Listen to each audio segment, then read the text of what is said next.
గురుభ్యో నమః. నా క్రిందటి వీడియోలో మొదటి శ్లోకం యొక్క వివరణ తెలియజేస్తూ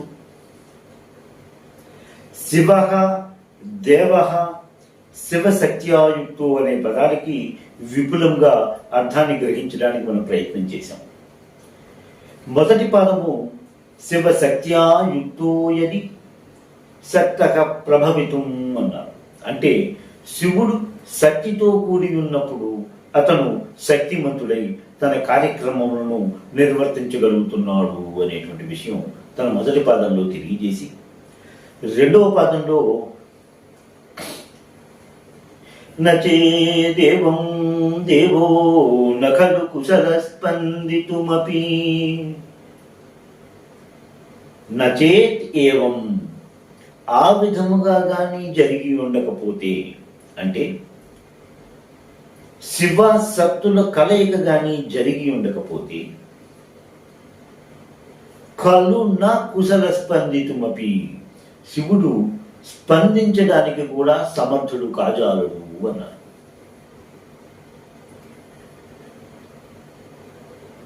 వామకేశవ తంత్రంలో పరోపి శక్తిరహిత సత్యాయుక్తో భవేద్యది సృష్టి స్థితి లయాన్ కర్తుం అకర్త శక్తయేవహి అన్నారు. అంటే శివుడు శక్తి కలిసి ఉన్నప్పుడు సృష్టి స్థితి లయమును శివుడు చేయడానికి సమర్థము కలిగి ఉన్నాడు. అదే శక్తి లేనప్పుడు అతడు అసక్తుడవుతాడు అనే విషయాన్ని వామకేశ్వర తంత్రంలో కూడా మనకి కనిపిస్తూ ఉంటుంది.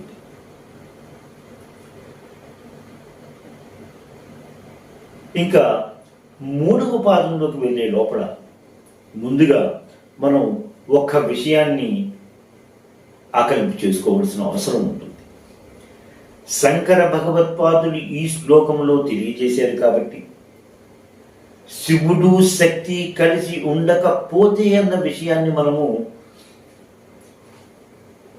మాట్లాడుకుంటున్నాము, విపులంగా అర్థం చేసుకోవడానికి ప్రయత్నం చేస్తున్నాము.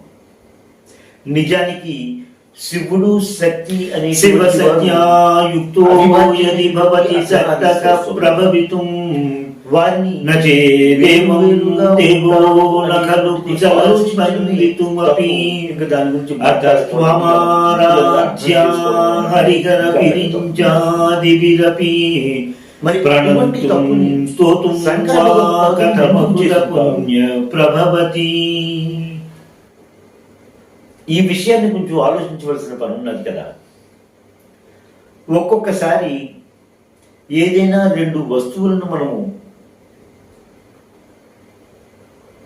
సమతూకముగా చూడాలి అనేటప్పుడు, ఉదాహరణగా చెప్పుకోవలసి వస్తున్నప్పుడు ఒక్కొక్కసారి చిన్న వస్తువుతో చాలా పెద్ద వస్తువుని మనం సమతుల్యం చేయవలసి వస్తూ ఉంటుంది. ఉదాహరణకి ఉట్టికెగరనేనమ్మ స్వర్గానికి ఎగిరింది అనేటువంటి ఒక నానుడి మనకి తెలుగులో ఉండనే ఉన్నది. అంటే ఒక స్త్రీ ఉట్టి తీసుకోవడానికి అసమర్థతగా ఉన్నది. ఉట్టి అంటే మన ఇంట్లో చూరికి వేలాడదీసినటువంటి ఒక తాడుతో వేలాడదీస్తూ ఉంటారు. అందులోని పాలు పెరుగు లేక ఎంతో ముఖ్యమైన విషయాలను అందులో దాస్తూ ఉంటారు. చిన్నపిల్లలు కుక్కలు మొదలైనవి ముట్టుకోకుండా ఉండడం కోసమని.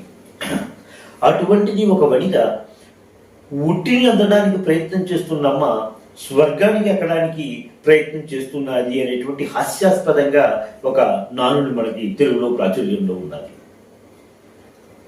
ఉట్టి అనేది మనకి చూరుకుంటుంది, మన ఇంటి చూరుకి.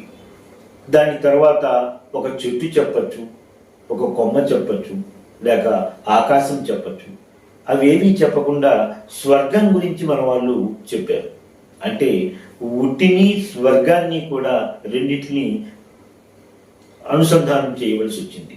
అలాగే శంకర భగవత్పాదుల ప్రయత్నం కూడా మనందరికీ ఒక ముఖ్యమైన విషయాన్ని తెలియజేయడానికి ప్రయత్నం చేశారు.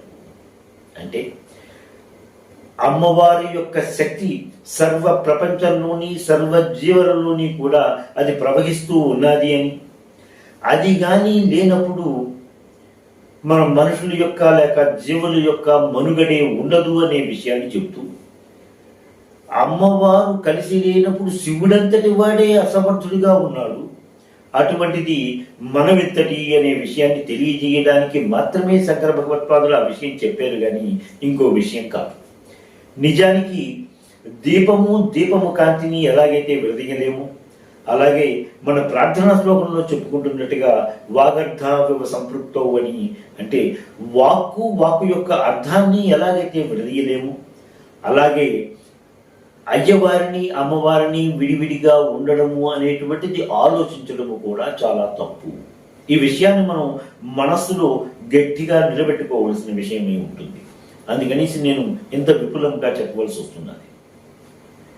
ఇంకా 3వ పాదంలోకి వచ్చినప్పుడు, అతస్త్వమారాధ్యా హరిగర విరించాదిపిరపి, అతః స్వత్వమారాధ్య, అందువలన స్వాం నిన్ను ఆరాధిస్తున్నారు. ఎవరట? హరిహర విరించాదిపిరపి, బ్రహ్మ విష్ణు మహేశ్వరుడు మొదలైనటువంటి దేవతలు నిన్ను ఆరాధిస్తున్నారు అని చెప్పారు. ఇక్కడ బ్రహ్మ విష్ణు మహేశ్వరులు అమ్మని ఆరాధిస్తున్నారు అనే విషయం చెప్పడమే కాదు, అందులో అంతర్లీనంగా గొప్ప భావాన్ని నిలబెట్టారు శంకర భగవత్పాదులు. ఇక్కడ శ్రీ విద్య గురించి, శ్రీ విద్య ఉపాసన గురించి తెలియడానికి చెబుతున్నారు శంకర భగవత్పాదులు.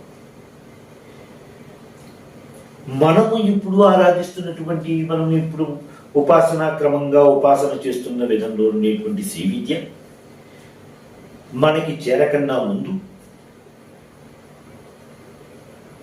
ఎంతో మంది దేవతలు ఋషులు దాన్ని ఉపాసన చేసినట్టుగా మనకి కనిపిస్తూ ఉంటుంది. ఆ విషయాన్ని శంకర భగవత్పాదులు ఇక్కడ తెలియజేస్తున్నారు. మనకన్నా ముందు లేక ఈ శ్రీ విద్య ఉపాసన అనేది బ్రహ్మ విష్ణు మహేశ్వరుడు, కుబేరుడు, ఇంద్రుడు, చంద్రుడు, మన్మధుడు, స్కందుడు, బలరాముడు, దత్తాత్రేయుడు, మనువు, లోపాముద్ర, అగస్త్యుడు, దుర్వాసుడు, ఈ 14 మంది కూడా ఈ ఉపాసనని, శ్రీ విద్యను ఉపాసించిన వారిలో చాలా ముఖ్యులుగా కనబడుతూ ఉంటారు. వారు చేసినటువంటి ఉపాసనా క్రమంలోనే కొన్ని మార్పులతో మనం ఇప్పుడు శ్రీ విద్యని ఉపాసన చేస్తున్నట్టుగా మనం గ్రహించాలి. శంకర భగవత్పాదులు ఈ శ్లోకంలో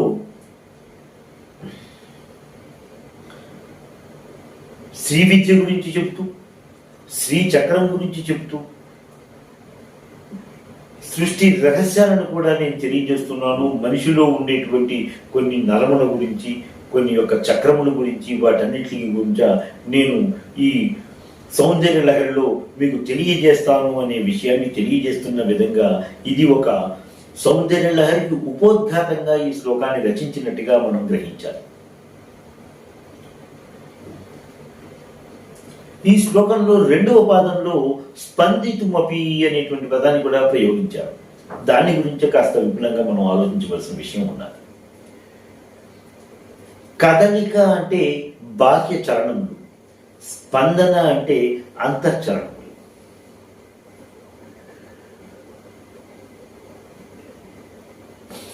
సృష్టి ఆవిర్భవించక ముందు ఒక పెద్ద ముద్దలాగా, మంచు ముద్దలాగా ఉన్నదని, కాలక్రమేణా దానిలోటువంటి స్పందనలు వచ్చి దానికి చైతన్యము కలిగి అది సృష్టిగా ఆవిర్భవించింది అనేటువంటి విషయాన్ని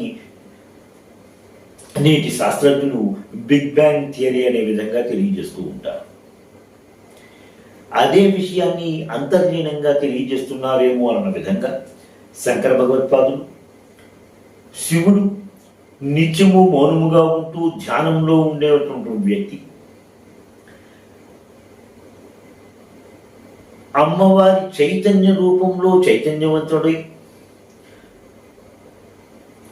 సృష్టి కార్యానికి కార్యోన్ముఖుడవుతున్నాడు అనే విషయాన్ని శంకర భగవత్పాదులు తెలియజేస్తూ సృష్టి రహస్యాలను కూడా స్పృశించినట్టుగా మనకు కనిపిస్తూ ఉంటుంది.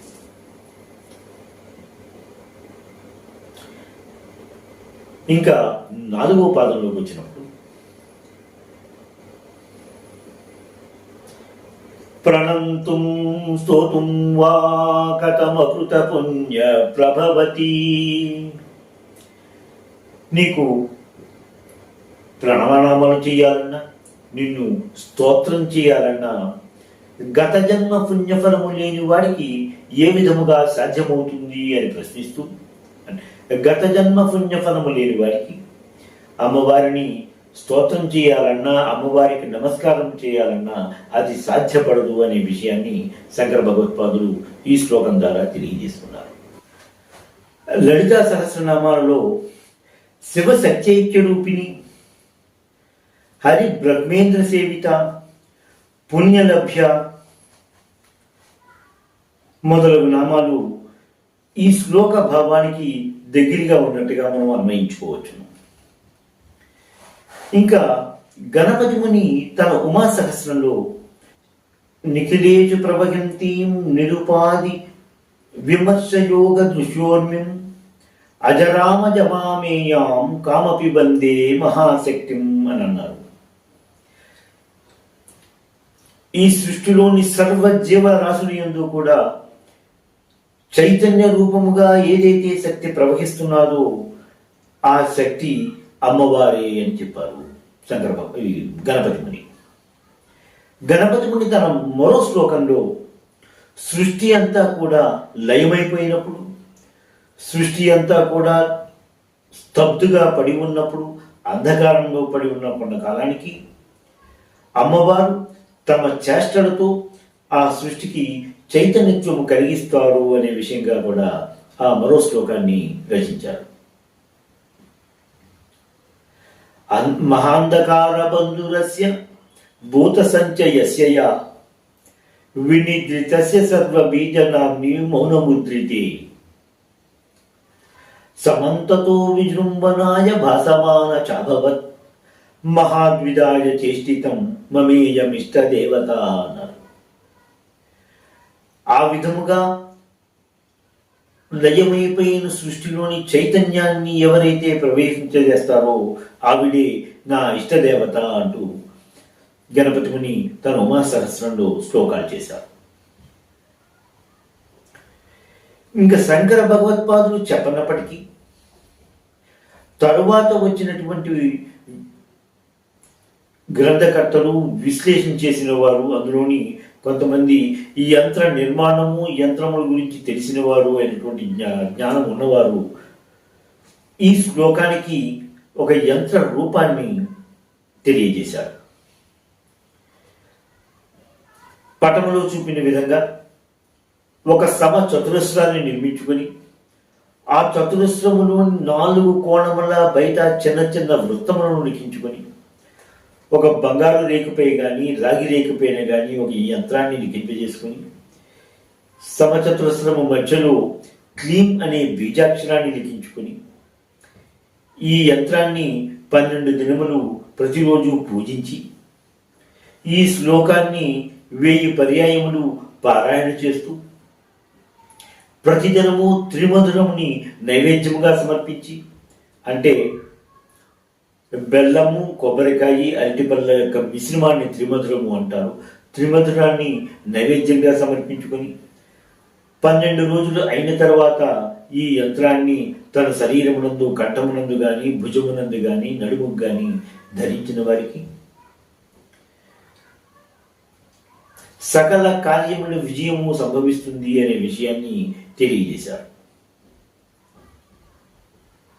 దీనితో నా మొదటి శ్లోకం యొక్క విపుల భావం తెలియజేసేటువంటి వీడియో పూర్తయినది.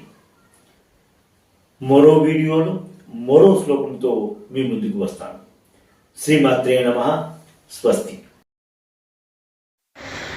ఎంతో అధ్యయనం చేసి ఈ సౌందర్యలహరి వీడియోలను మీకు అందిస్తున్న మమ్మల్ని మీరు అందరూ ఆదరిస్తారని మేము ఆశిస్తున్నాము. దయచేసి మా ఈ వీడియోలను లైక్ చేసి సబ్స్క్రైబ్ చేయండి.